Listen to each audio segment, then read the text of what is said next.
Hi everyone, welcome back to our channel, the best place for all things sewing.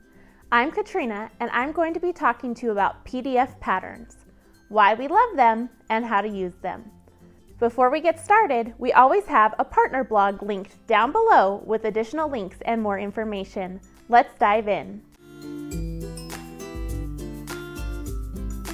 The reason I love PDF patterns is the ability to buy them and instantly start on my sewing project. There's no packing up the kids and driving an hour to my nearest fabric store, hoping they'll have a pattern that I want. Also, with little helpers around, the ability to be able to reprint pattern pieces that get destroyed or misplaced is very reassuring. New Horizons Designs and other PDF pattern designers often have a larger size range, which makes it easier to sew for multiple people or if you need to grade between sizes. PDF patterns also have a feature called layers. It allows you to print only the size needed for your project. Next, I'll walk you through purchasing your patterns on newhorizonsdesigns.com and printing your pattern. Once you go to newhorizonsdesigns.com, you'll look for the tab on the top right called Shop. Browse around and pick out which patterns you would like. Once you're in your cart, you'll fill out all of your personal information and hit checkout. After you've purchased your patterns, go to the tab marked My Account, and on the left-hand side, there'll be a button marked Downloads. Click that, and it'll show all of your purchases there.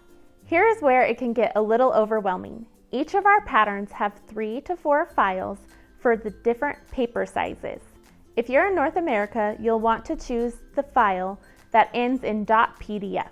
This is for letter size paper. If you're outside of the US, in the UK, Australia, etc., you'll want to choose the file marked A4. This is for A4 size paper. Our patterns also include an A0 file. This is large format and you can get these printed at places like pdfplotting.com. Our newest patterns also include files for projectors. After you download your file, it will be in your downloads file on your computer. Open it up with Adobe Acrobat. You can get Adobe Reader for free online. The best way to determine if you've opened the correct file is to look at the file name at the top of your computer. That will tell you if you've opened the .pdf pattern or the A4 file. If you're getting value from this content, hit that subscribe button down below. After you open your pattern in Adobe, on the left-hand side, there is a button that looks like a stack of papers. Click on that to open the layers file. Click on the arrow that is pointing to the right to open all of the layers. You'll want to uncheck the boxes for the sizes you're not wanting to print. But make sure you do not uncheck the pages, text, or paper size tabs. You'll need those for every size you print. Now, on to printing.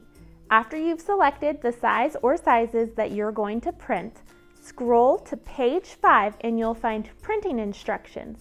That will show you which pages you need to print and where the pattern pieces start. After you hit the print icon, make sure you're printing only the pages that you need. Our patterns are printed in landscape, so make sure you have it set to landscape or auto rotate. Also, for scaling, you'll want to choose None, Actual Size, or Custom set to 100%. To make sure you have all of your settings right, it's easiest to print only the page with a 2-inch test square first to make sure everything lines up. After you have measured your 2-inch test square, it's time to assemble the pattern. Assembling the pattern is pretty easy. There is a border showing you how far to overlap your pattern pieces.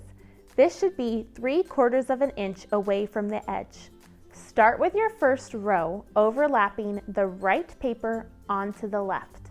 On our newer patterns, there's also a star that will help you line up your pattern even easier. After your first row is assembled, continue on with the next row, aligning the top and the sides of your paper. Sometimes your printer will pull your pages a little bit funny. You can almost always make it work, but we try to be very diligent about making sure our patterns align properly during testing. So if that's the case, you may need to print a page or two again. My favorite way to tape together patterns is on a large window or sliding glass door. It works as a large light box and helps you line up the pages quickly and easily.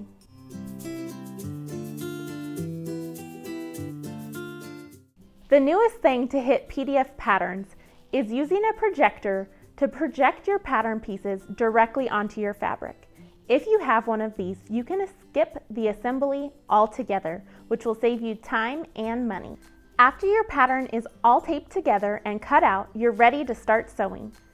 I find the instructions in PDF patterns easier to follow along with because they always have step-by-step instructions with pictures included in the pattern. In the comments down below, tell us your favorite thing about PDF patterns or what makes you excited to try PDF patterns for the first time. Thank you so much for watching, and we'll see you next time.